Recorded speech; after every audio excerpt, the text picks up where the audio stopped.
welcome to this week's episode of Wednesday Wandering with me, Cate Field. That's wandering about stuff, not just wandering off. I hope you are well, and thank you so much for tuning in. So today, I want to dive into a topic that is very, very close to my heart, and as the essence of my book called The Art for the Soul. Now, whether you're a seasoned artist or a creative hobbyist, or someone who's just beginning to explore your own creativity and your own art, I wrote this book to inspire and guide you on a journey of mindfulness, creativity and self-discovery. Took me ages to write this because it's kind of collected from years of... sorry, that's Amber. Amber, right, come here then. Come on. You can. No, she's not. She might just turn up. Anyway, so I'm going to be sharing some of the key themes of the book, of why I wrote it and how mindful art can transform your well-being.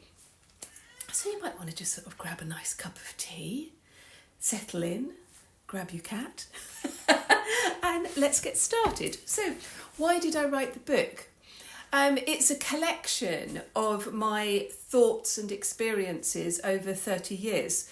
And it's a long time, actually, when I think about it like that. So for 3 decades, I've been teaching art and design, 20 of those in schools and colleges. So I've seen time and time again how art has the power to heal, offers clarity in confusion and peace in chaos sometimes, and joy, even in the most mundane and boring moments. And so the book was born out of my own experiences and those of my students. And I do share stories of transformation, and not quite so dramatic transformation, but just joyfulness, that we can see how art, when practiced mindfully, can actually become a lifeline to our inner selves, perhaps.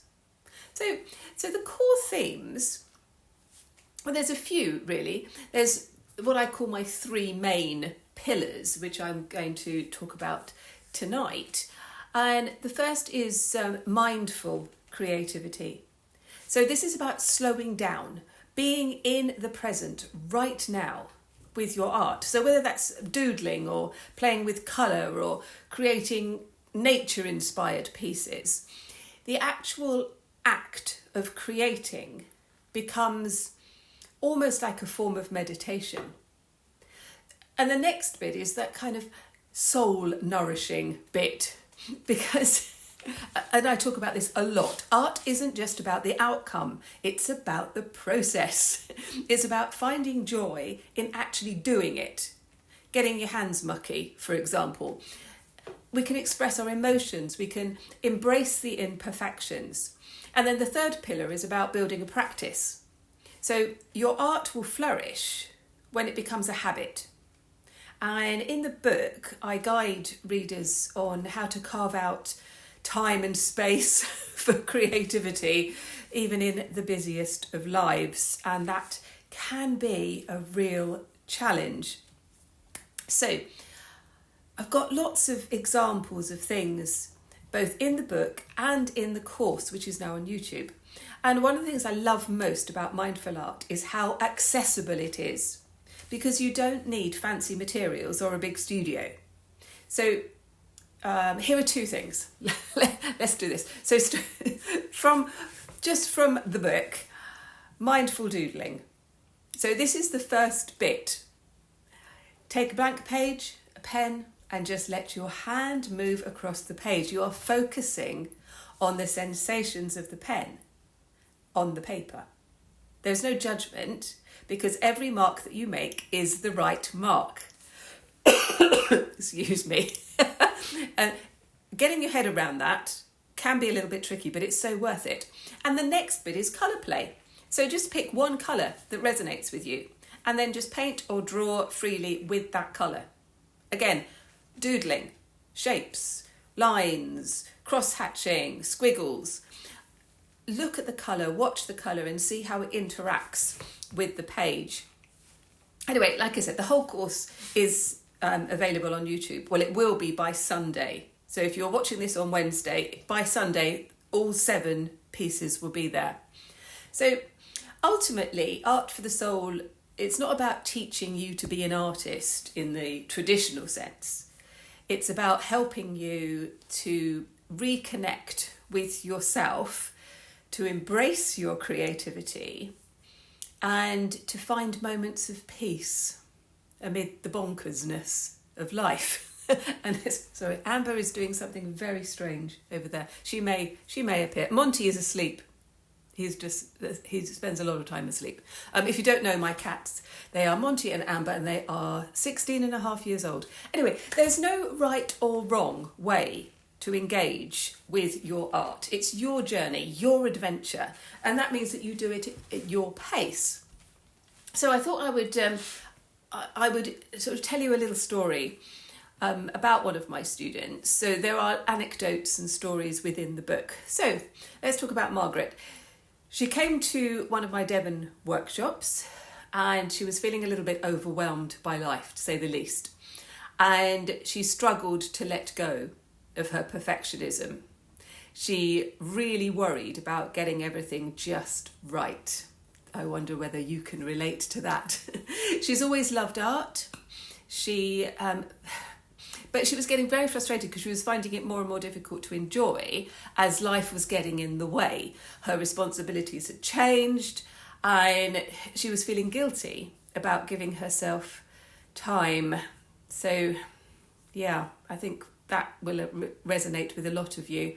She confessed that she always felt rushed, and at the start of the workshop, of all my workshops, I encourage everyone to take a few minutes to breathe, to allow themselves to be in the moment, and I encourage them all to set a kind of an agenda for themselves or an intention for their practice for that moment. And Margaret was really sceptical about this. But she was far too polite to kind of openly roll her eyes and sigh. This was her precious time, and what the hell was I doing? She just wanted to get going. However, she was very open-minded, and she did take time to breathe and let herself focus on what she wanted to achieve in that session. And at the end of it, at the end of the whole class, the workshop, she was smiling and she did actually come up to me and said that she hadn't felt so calm in a long time. And it was that realisation that her art didn't need to be perfect.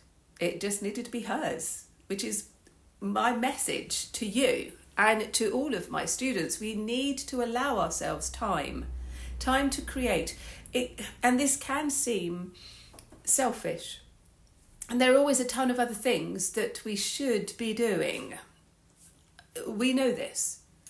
But I really believe that if we are to live lives of worth and of fulfillment, then we need to give ourselves time to be creative. Now, whether that's drawing or painting or sewing or gardening or cooking or singing or making music or dancing or knitting, we need to embrace this time. So a little bit of inspiration from the Brontë sisters, I think, because I think this is quite inspiring, kind of finding time, making time for creativity. So Charlotte, Emily and Anne, living in the wilds of Yorkshire, quite isolated. And their lives were not glamorous. So they had lots of duties as governesses and managing household and all of that kind of stuff. Imagine those sort of daily tasks that women were expected to do. And that meant that the opportunities for writing were limited. But they found time. They found time in the evenings by the light of a single candle, we are told, to pour out their imaginations onto paper and share their amazing stories with us. And their determination reminds us that even in the busiest of lives, we can carve out moments for creativity. So one of the things I love about the Brontes is they didn't wait for the perfect circumstance, because it never happens, does it?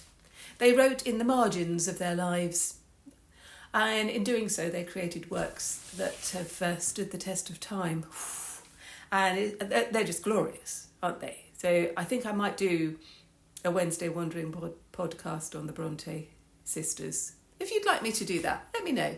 Let me know in the comments and all of that kind of stuff. So we don't have to have the ideal conditions. We just need to have a willingness to begin, and to begin wherever you happen to be at this moment in time. Let's go back to Jane Austen. I do love Jane. She's an example of finding time for creativity amidst the demands of daily life. Busy household, surrounded by family, and she wrote some of the most wonderful novels in English literature. She wrote quietly at her small writing table, using whatever bits she had around her. And she didn't have a beautiful studio and the luxury of a private study, for example. And she certainly didn't have long uninterrupted hours. But she made most of the time that she had, and her reflections in her writing, especially about women, her female characters are so enriched, I think.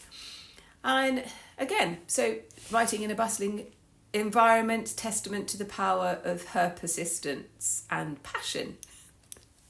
And Jane's story reminds us that creativity doesn't require the perfect circumstances, because you're never going to get it. You're just not. But what you do need to have is a commitment and a love of what you're doing.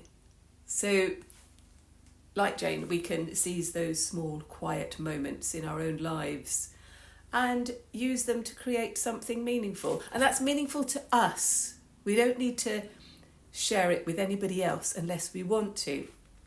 Someone else that I'd love to just mention briefly is Virginia Woolf. She famously wrote The Importance of Having a Room of One's Own, which is her essay exploring the idea that for women to create, they need both physical and mental space. A sanctuary where we can think, dream, and work without interruption. This is a luxury, isn't it? Woolf knew firsthand the challenges of carving out space for creativity, and especially in her world that placed domestic and societal expectations on women above their personal pursuits. And I would argue that actually not that much has changed. And her words resonate deeply with me, and maybe many of you as well. Finding space, whether it's a physical desk in a quiet corner or a moment of mental clarity in a busy day, this can be the key to nurturing creativity. So Virginia Woolf's message is timeless. When we claim a space of our own, however small or humble, we honour our creative selves and open the door to what we're truly capable of. And I love that. I find her utterly inspirational. Well, all of the women that I've mentioned. So you can find more resources and tutorials and inspiration on this channel and on my website. There's lots of free resources and downloads. And you could join our creative community on Facebook if you'd like to.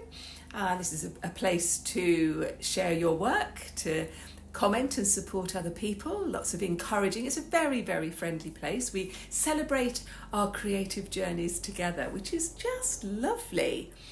If you haven't liked and subscribed this, what are you doing? You've got this far.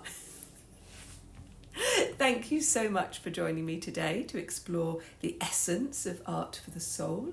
Remember that art is for everyone, and it's never too late, and you are never too old to start creating. I know what some of you are thinking. You say, she doesn't know what I've been going through. So, take a deep breath, pick up your pen or a brush, and let your creativity flow. So until next time, keep making, dreaming, and nourishing your soul with art. Oh, and if you'd like to buy my book, the link is below. And I'll see you next time. Bye-bye.